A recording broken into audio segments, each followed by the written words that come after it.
Welcome to the Middle Ground Podcast, a platform where young people in South Africa can objectively engage in complex and pressing matters. Hi, I'm Dan Mkwemu. This is Justin Downey. You're watching and listening to another episode of the Middle Ground Podcast. So today's topic is a fairly somber one, if I can put it that way, and it's the current situation which is taking place in Zimbabwe. And Justin recently had a discussion with someone from Zim who chose to remain anonymous for safety and security purposes. Justin, you mind just giving us a bit more insight in regards to how that conversation went about? So I'm going to focus more on the most interesting points that kind of came across that really describe the situation in Zimbabwe that's really heartbreaking for any African at the moment. And what I drew from it was that this has been going on for years. The police brutality, the military brutality, the censorship of media, this isn't something new. Many would have maybe known about it before, but the severity of the situation was wildly understated, because what happens is when these spouts come out, when these big issues kind of keep breaking around, is that the government makes sure that they silence all media communications out of the country. And I think this is probably, with the pandemic and everything, the first time that they haven't been able to kind of lock down on media censorship in the country, because, you know, all eyes on in the world kind of sense.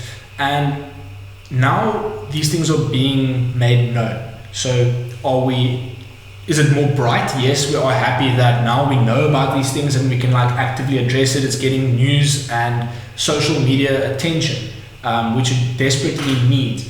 But speaking to a Zimbabwean, he said to me, you know, their spirits have been broken. They've been led to live in fear for so many years already that they would never speak out, that they would never come forward, because they worry about their families, they worry about their friends that still live there.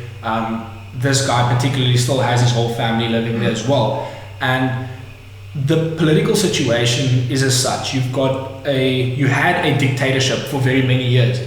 You had rigged elections, you had all these kinds of issues, you had human rights atrocities. You've got people starving to death. You've got hyperinflation, which means that their currency is valued at zero. They've got to use the US dollar at the moment. People don't want to work. There aren't many jobs in that kind of a sense. People are fleeing the country all the time, as we've seen in the South African border. But what worried me about it was the amount of fear that they live in to speak out.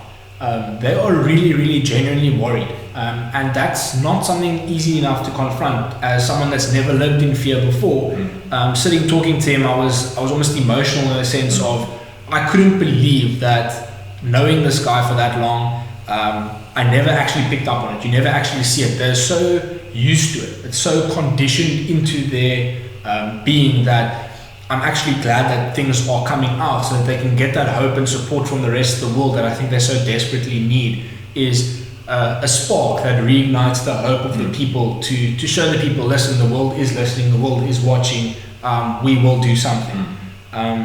He asked me personally, he said, what do you think we can do to stop that situation? How do you think realistically there can be change? And I said to him, I said, you know, you had a dictator for so many years. Eventually you got rid of him, and it was a glorious day for the people, but they were warned, don't celebrate too soon. And ZANU-PF, the ruling party, they got power again.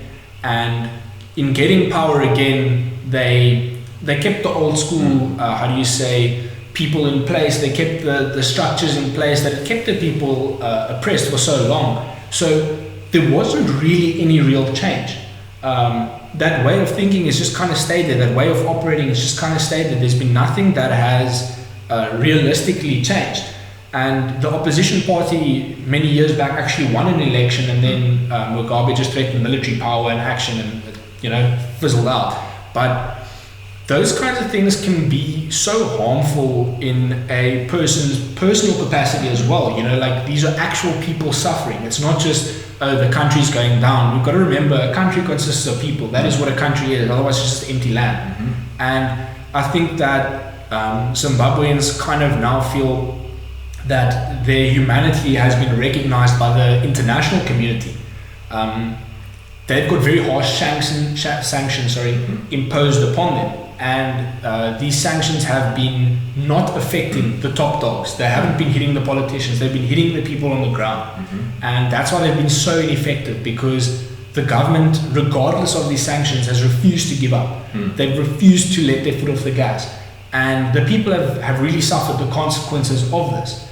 So, in my personal opinion, I said to him when he asked me that question of, what are we going to do? I said, we need to lift the sanctions. As funny as that sounds, we need to lift the sanctions. We need to make sure that the people are receiving aid directly. I personally said to him, I think we should send the UN in. I think the military should be sent in to set up camps, refugee camps in their own country, in that sense, where they can be fed, clothed, have a safe place to eat and sleep.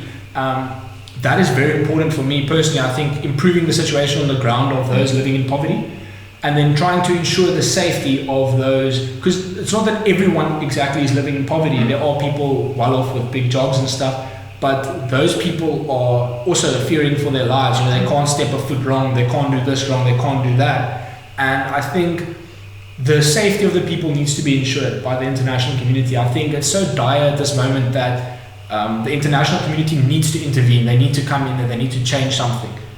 Whether it be setting up military bases to stop that, I can't see another way that we can fix it, because the military there is running with unlimited power.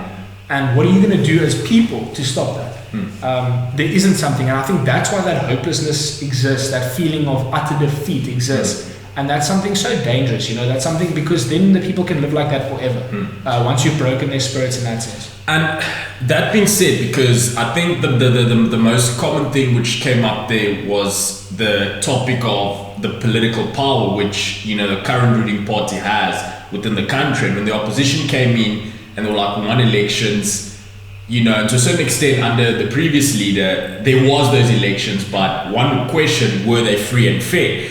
And I think when listening to that, I think it's something which is very prevalent, especially today in African politics in general, which is once a ruling party comes into power, there tends to be internal issues which they don't address themselves, which end up affecting the population as a whole. And that being said, for me it was really sad in the fact that the person chose to remain anonymous for security and safety reasons, in the sense that they actually have that power where if someone says something outside the country and they've still got family members back home, they can actually suppress the family members back home. Maybe could you touch a bit more about how things go in regards to that? So the problem is that they've been structuring their government around suppressing media, around suppressing information getting out. So when people do speak out, we've seen a journalist now that's just been denied bail in Zimbabwe, given no reasons for the denial of his bail, that's just been arrested because of his opposition. So they've crushed opposition in that kind of way. But it goes further, it goes a step further in the sense that they might have someone that can rid you of your job or push you into poverty or get you out of certain places and conspire against you, in a sense that they are willing to crush any amount of voice. They haven't been only the big voices or only someone that can make a sound internationally. No, they've made sure that no one's finding out. This has been deliberate, like extremely deliberate. There's nothing about, it's kind of just a bit of suppression here and a bit of like freedom of speech infringement here. No, it's a blatant, outright suppression of human rights. And people are fearful because, like I said, the military runs free, and you can associate what you want or what the military could do to people. And we've seen the brutality faced. Just in peaceful protests, he explained to me, in peaceful protests, the brutality that they face means that they live in fear. I wouldn't protest if I knew for a fact that I could stand to lose my life that day, and that's how dire that situation is. And I just wanted to mention that Zimbabwe used to be the breadbasket of Africa. It's not that the country can't support itself. It is literally being run downwards. It's literally being pushed into the ground so that these people can maintain power in a country that should never have that issues. It's a beautiful country. I've heard from so many people, it's such a beautiful country. Now, my question is did the media suppression allow it to get to this extent where now finally we're being allowed to hear about it, but the situation is so dire that it needs immediate intervention? Or did the international community kind of take a stand back and kind of ignore these kind of plights? South Africa, the US, all of them provide aid to Zimbabwe, but none of them kind of went and readdressed the human rights issues in play. And I feel as a citizen of a country that does aid them, we should have had the right to know what was happening with that aid or what was going on in that country. The ANC long, poised themselves with Robert Mugabe being the, freedom hero in that kind of a sense many years back. And then obviously that connotation changed, but I just feel like as that connotation changed, the aid or the stopping thereof didn't change. And that's worrying, because were we too caught up in our own business that we didn't see what is happening next door? Could be, but I think that urgently the international community, the UN, someone needs to step in and make a really drastic change. Yeah, so that's this week's episode. We'd love everyone to raise awareness about the situation that's taking place in Zim. And I mean, I understand the whole world, we all have our own problems and everyone has to deal with this pandemic. But nonetheless, we can't just turn a blind eye when we have, our fellow Africans and our fellow global citizens while they're suffering. So it'd really be great if, all of us, anyone who gets to watch this, they could potentially share it with a family, friend, anyone, who might like to watch, find a bit more what's happening in the situation in Zim, and share your thoughts in terms of what you believe potential solutions could be and how the international community can get more involved and pretty much bring an end or bring a solution to the situation that's taking place in Zim. Thank you for watching, and really thank you for all your support. We hope you'll stay tuned for the next episode. Thank you for watching or listening to the Middle Ground podcast. This podcast is available on Spotify and on YouTube. You can also catch us on Facebook and Instagram. Please do share this with your friends and your family.